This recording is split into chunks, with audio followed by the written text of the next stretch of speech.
제자들이 감람원이라 하는 산으로부터 예루살렘에 돌아오니 이 산은 예루살렘에서 가까워 안식일에 가기 알맞은 길이라. 들어가 그들이 유하는 다락방으로 올라가니 베드로, 요한, 야고보, 안드레와 빌립, 도마와 바돌로메, 마테와 및 알페오의 아들 야고보, 셀로딘 시몬, 야고보의 아들 유다가 거기에 있어 여자들과 예수의 어머니 마리아와 예수의 아우들과 더불어 마음을 같이하여 오로지 기도에 힘쓰더라. 모인 무리의 수가 약 120명이나 되었더라. 그때 베드로가 그 형제들 가운데 일어서서 이르되, 형제들아, 성령이 다윗의 입을 통하여 예수 잡는 자들의 길잡이가 된 유다를 가리켜 미리 말씀하신 성경이 응하였으니 마땅하도다. 이 사람은 본래 우리 수 가운데 참여하여 이 직무의 한 부분을 맡았던 자라. 이 사람이 불의의 삭스로 밭을 사고 후에 몸이 곤두박질하여 배가 터져 창자가 다 흘러나온지라. 이 일이 예루살렘에 사는 모든 사람에게 알려져서 그들을 말로는 그 밭을 아겔다마라 하니 이는 피밭이라는 뜻이라. 시편에 기록하였을 때 그의 거처를 황폐하게 하시며 거기 거하는 자가 없게 하소서 하였고, 또 일렀을 때 그의 직분을 타인이 취하게 하소서 하였도다.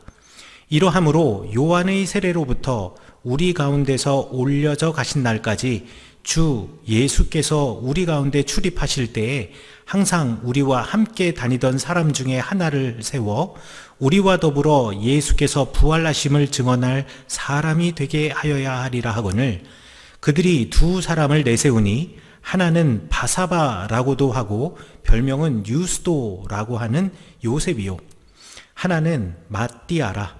그들이 기도하여 이르되, 뭇 사람의 마음을 아시는 주여, 이 두 사람 중에 누가 주님께 택한 바 되어 봉사와 및 사도의 직무를 대신할 자인지를 보이시옵소서. 유다는 이 직무를 버리고 제 곳으로 갔나이다 하고 제비 뽑아 마띠아를 얻으니 그가 11사도의 수에 들어가니라. 아멘.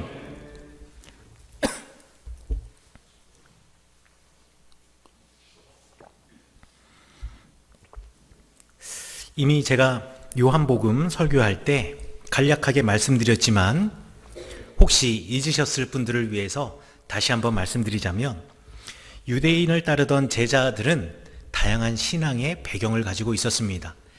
제가 설명드리기를, 예수님 당시에 커다랗게 4개의 유대교의 종파들이 있었고, 바리새파, 사두개파, 그리고 열심당이라고 불렸던 사람들, 그리고 에세네파, 이렇게 4개의 분파가 있었고, 이 4개의 분파에 속해 있는 유대인들은 정치적인 성향도 달랐고 문화적인 성향도 달랐고 또 주님을 섬기고 예배하는 방식도 조금씩 다 달랐다라고 제가 말씀을 드렸습니다.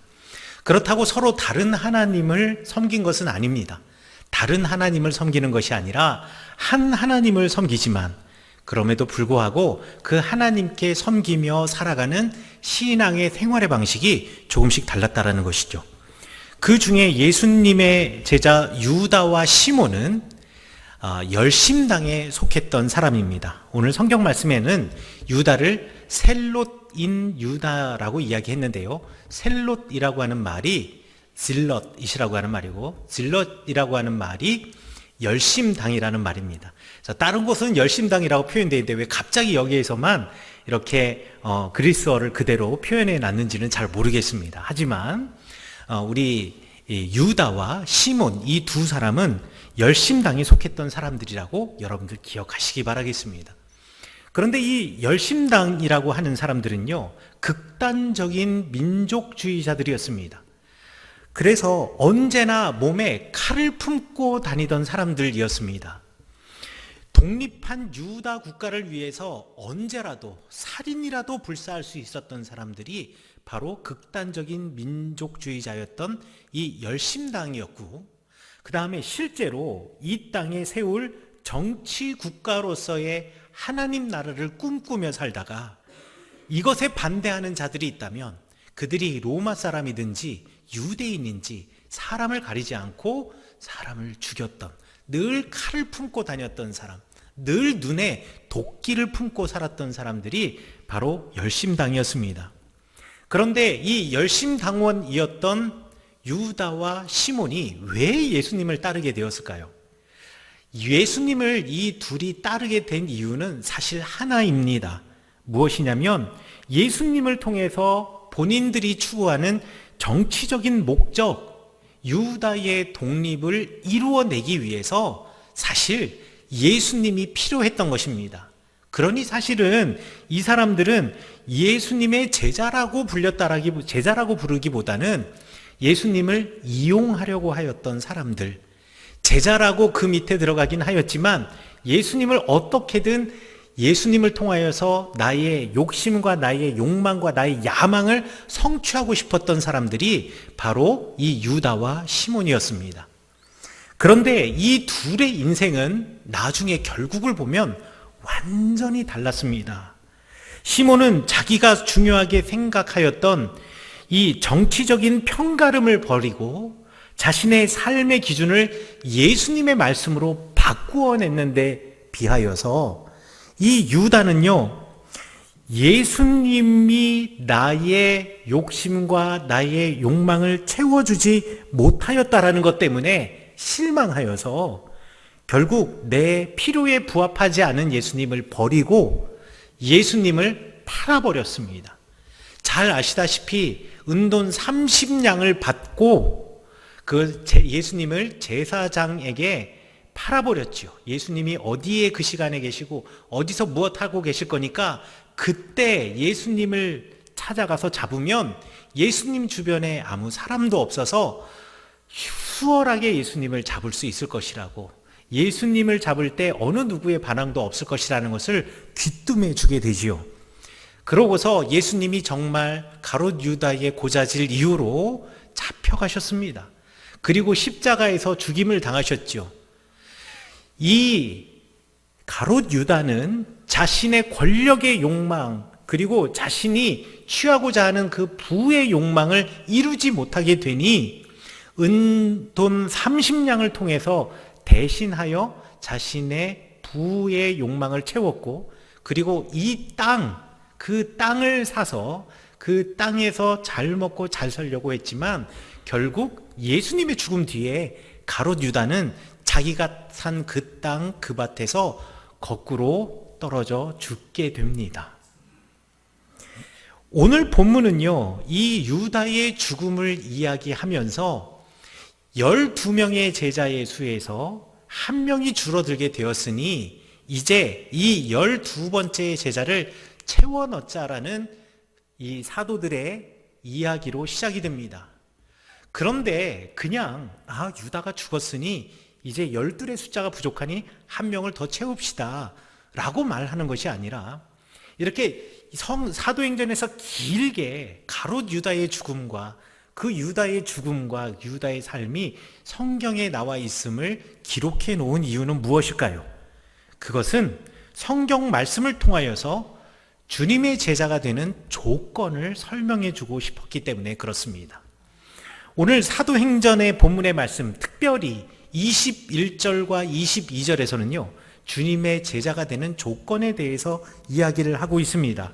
첫 번째는 무엇이라고 이야기하냐면 늘 함께 다니던 사람이 제자가 될 수 있다라고 이야기를 합니다. 요한의 세례로부터 우리 가운데서 올려가신 날까지 주 예수께서 우리 가운데 출입하실 때, 그러니까 우리가 예수님과 함께 다닐 때 항상 우리와 함께 다니던 사람 중에 하나를 세우자라고 지금 성경에서 말하고 있습니다. 늘 함께 다니던 사람이라는 말은 무슨 뜻일까요? 이 말은 우리 예수님과 동행하는 사람, 우리와 동행하였고 예수님과 동행하였던 사람, 예를 들어서 시몬과 같은 사람, 똑같은 열심당이지만 가롯 유다는 자신의 의지, 자신의 기준, 자신의 가치관, 자신의 욕망, 자신의 하고자 하는 그 필요의 가치, 이거를 버리지 못하여서 여전히 자신의 삶을 살아가다가 예수님과는 전혀 다른 길을 걸어갔으나 시몬은 자신의 삶을 바꾸어 예수님과 동행하는 삶을 택하였으니 우리와 늘 함께 하였던 사람 시몬과 같이 자신을 버리고 예수님과 동행하는 사람을 예수님의 제자 삼자라고 말하는 것이 바로 늘 함께 다니던 사람을 우리 제자 삼자라는 말의 진짜 의미라고 말할 수가 있습니다. 여러분, 예를 들어서요, 여러분들이 옷을 사기 위해서 동대문 시장을 간다고 쳐요. 그러면 여기 와수리 버스터미널에서 차를 타고 동서울까지 갔다가 그곳에서 이제 갈아타고서는 동대문 시장으로 가시겠죠. 그런데 그 버스 안에 저만 타고 있는 것이 아니라 다른 많은 사람들이 타고 있습니다.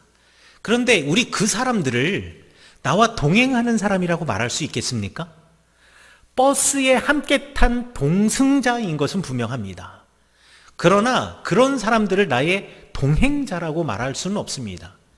나의 동행자, 나의 동행인이라고 말한다면 여러분, 같은 장소에 같은 목적을 가지고 가서 같은 일을 하다가 같이 돌아오는 사람이 동행인이지, 그냥 버스에 같이 탄 사람은요, 동승자에 불과한 거예요. 그런데 같은 버스에 탔지만 내가 옷을 사러 동대문을 간다고 하니 그래? 그럼 나도 같이 가. 나도 옷 살 거 있는데 우리 함께 가자 라고 가거나, 내지는 그래? 내가 가서 같이 옷 봐줄게 하고서는 같이 타고 가서 같은 목적지로 갔다고 한다면 여러분들, 이 사람들은 진짜 동행자인 거죠. 여러분들은 동행자이십니까? 동승자이십니까? 주님의 버스와 같은 이 성은교회에 타고 계시는 여러분들, 동행자이십니까? 동승자이십니까? 같은 버스에 탔지만 어떤 사람은요, 휴가를 받아서 지금 부대에서 나와서 동서울에서 내리면 자기 집으로 가기 위해서 고속버스 터미널이나 내지는 KTX를 타러 가는 사람도 있을 것이고요. 어떤 사람들은 사업상 지금 그 버스를 탄 사람도 있을 것이고요. 어떤 사람은 친구를 만나러 다른 곳으로 가기에 우리 버스를 타고 있는 사람들도 있을 겁니다. 서로 다 다른 목적지를 가지고 있다라는 거지요. 그러면 여러분들, 앉아 계신 여러분들은 다 함께 다 같은 목적지를 갖고 계신 분이십니까? 아니면 서로 다 다른 목적지를 갖고 계신 분이십니까? 우리의 삶도 마찬가지입니다. 우리의 삶에서 동행하는 사람들이라고 표현하는 사람들은요, 함께 동고동락하는 사람을 동행자라고 이야기를 합니다. 동행인이라고 이야기하는 거죠. 동행하면서 동고동락하며 서로 이해하고 알아가는 사람들, 닮아가는 사람들, 이런 사람들이 바로 동행인입니다. 부부관계가 그런 것 같아요. 여러분들, 서로 전혀 생활의 습관과 문화와 생각이 다른 사람들이 만나 결혼을 했습니다. 사랑해서 결혼했지만 처음 만나서 첫 신혼생활할 때 얼마나 많이 싸웁니까? 제가요, 제 아내와 결혼해서 살고 있지만 제 아내와 말다툼 할까요, 안 할까요? 네, 대답하기가 대단히 곤란하시죠. 한다고 하자니 뭔가 외람된 것 같고, 안 한다고 대답하자니 그건 또 아닐 것 같고, 그렇죠? 저도 제 아내와 서로 의견이 부딪히기도 합니다. 특히나 신혼 초에는요, 어마어마했어요. 저희 집의 문화와 제 아내의 집의 문화가 완전히 다르다는 겁니다. 그래서 서로 대화를 할 때도요, 대화의 포커스가, 그러니까 초점이 다르고요. 예를 들자면 밥 하나를 해도요, 그리고 국 하나를 끓여도요, 저는요, 김치찌개에 고기가 들어간다라는 상상을 해본 적이 없어요. 저희 집에서는 제가 고기를 잘 못 먹으니까, 두드러기가 나니까 어려서부터 저희 어머님이 전혀 고기 넣은 김치찌개를 하신 적이 없어요. 그런데 아내가 김치찌개를 신혼 때 끓였는데 그 안에 돼지고기가 들어가 있는 거예요. 그래서 제가, 아니 돼지고기가 들어가 있네? 라고 했는데 거기에 마음이 상한 거죠. 저는 심지어 된장국에 고기가 들어간 된장국도 먹어본 적이 있습니다. 아내와 결혼하고. 그 전에는 상상도 하지 못하는 일이었어요. 저는 결혼하면은요, 혼수품이 텔레비전이니 세탁기니 냉장고 이런 것만 있는 줄 알았는데요. 알고 보니까요. 진짜 제가 구입하지 않아도 결혼과 동시에 세트처럼 따라오는 혼수품이 있었어요. 그게 뭐냐면 부부싸움이었습니다. 부부싸움은요, 내가 안 가져가고 싶어도 어쩔 수 없이 가져가는 혼수품이더라고요. 그런데 5년 살고 10년 살고 15년 살고 점점 시간이 지나가다 보니까요, 서로 닮아가요. 서로 닮아가고 이해가 돼요. 그리고 서로 어투도 비슷해지고요. 서로 사용하는 단어와 용어도 비슷해져요. 신기한 것은 여기 이렇게 부부가 앉아 계신 분들 보시면은요, 부부가 서로 닮아 있어요. 얼굴이 닮아 있고요.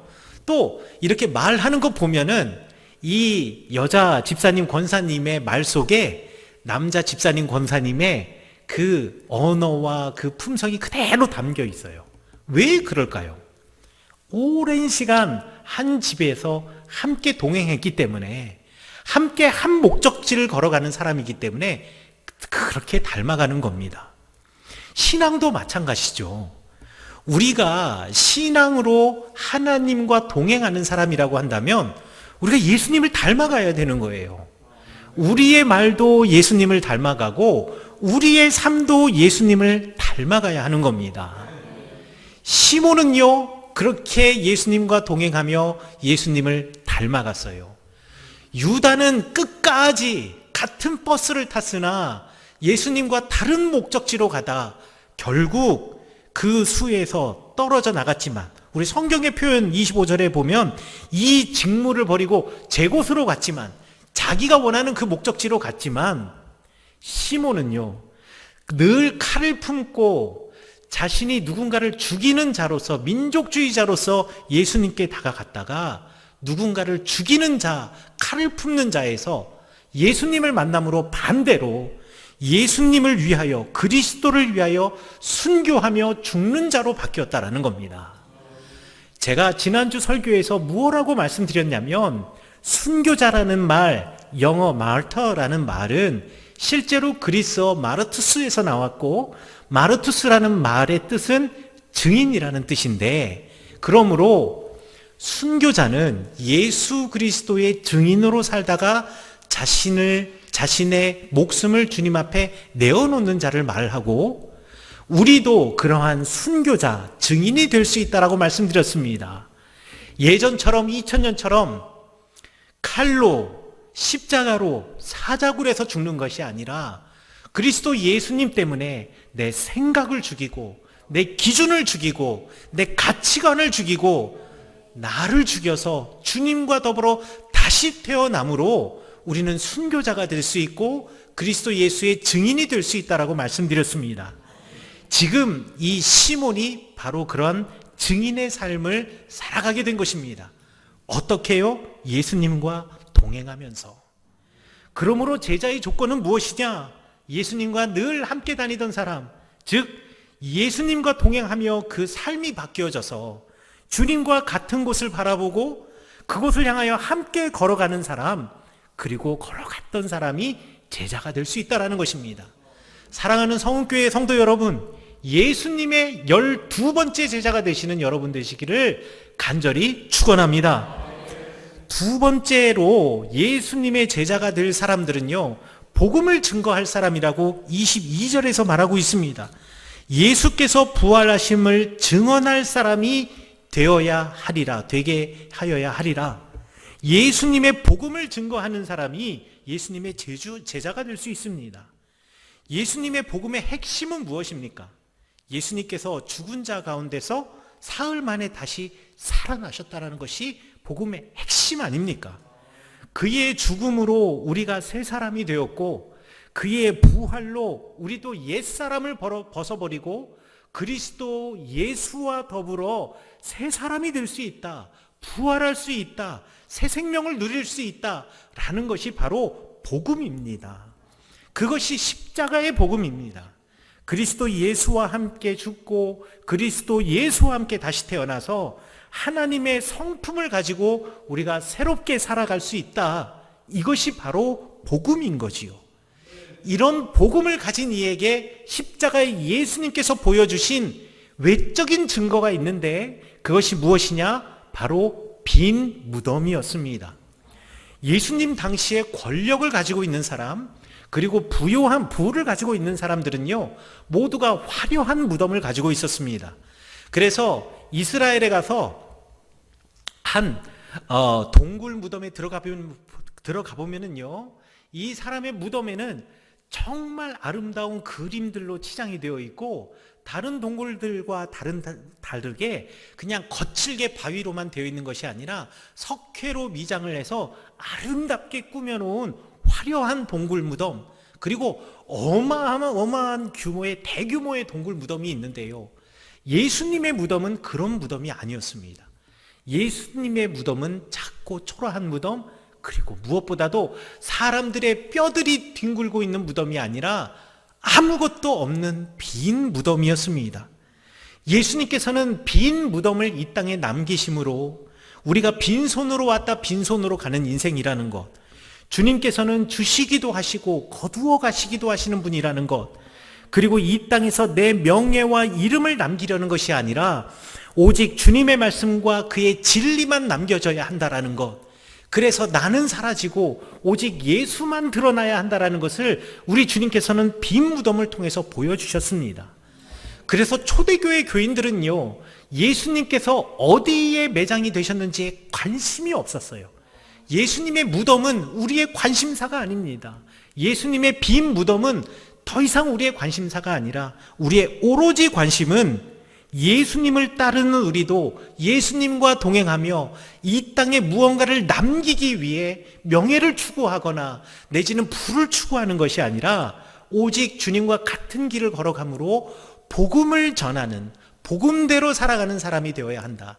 우리의 인생에 남는 것 있다면 예수 그리스도처럼 빈 무덤 하나여야겠다라는 것을 고백했던 사람들이 바로 예수님의 제자였습니다.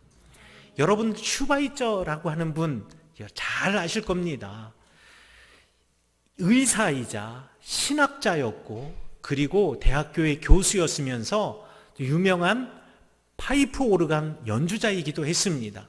전 유럽을 돌아다니며 파이프 오르간을 연주하였던 유명한 연주자였고, 지금도 신약 성경, 특별히 복음서를 공부하는 사람들은요, 이 슈바이처가 써놓은 복음서 연구에 관한 많은 책들을 인용하여서 글을 쓰기도 합니다.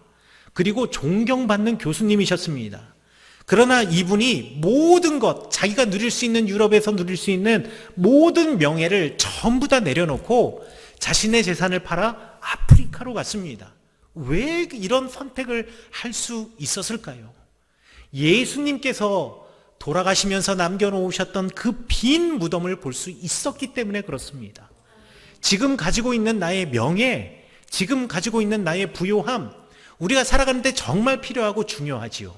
그러나 그것을 위하여서, 내가 그것을 얻기 위하여 가롯 유다처럼 예수님을 이용하려고 하였던 것은 아닌가. 자신의 삶을 되돌아보며 그 모든 것을 내려놓고 주님과 동행함으로 내가 이 땅에 재물을 쌓는 것이 아니라 하나님의 왕국, 하나님의 나라의 재물을 쌓아 놓을 것이라는 그 신념, 그 복음에 대한 열정과 그 신앙 하나로 아프리카로 갔던 그 슈바이처, 결국 우리의 가슴 속에 남아 이렇게 우리의 입술에 100여 년이 지난 지금까지도 전해지며 참 하나님의 사람으로서 존경받는 사람이 되지 않았겠습니까? 여러분, 이 슈바이처와 같은 사람이 사람들이 생각하기에는 어리석어 보이는 사람일 수도 있습니다. 왜 그런 선택을 해? 왜 그렇게 살아? 그러나 그것이 바로 복음대로 사는 것이기 때문에 슈바이처는 그 길을 선택했고, 우리는 그 슈바이처를 복음대로 살아간 사람이라고 말하고 있습니다.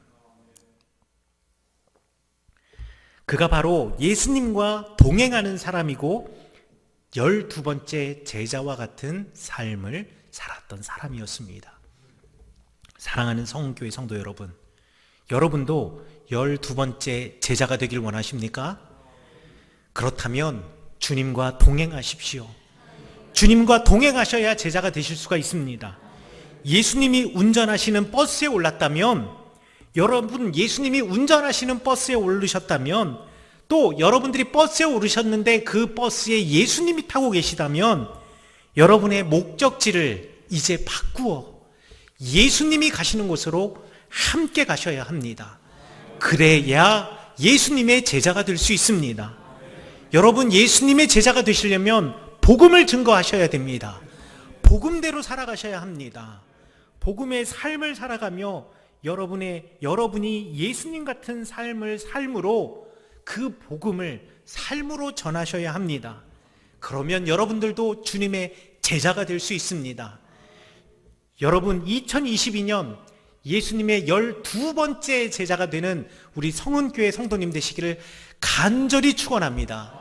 그래서 이 사도행전, 복음이 전해졌던 길, 교회가 걸어갔던 길을 걸어갈 때 여러분들이 사도행전 속으로 들어가서 12번째 제자가 되어 예수님의 복음을 전하시는, 삶으로 예수님을 전하시는 우리 여러분들 되시기를 간절히 축원합니다.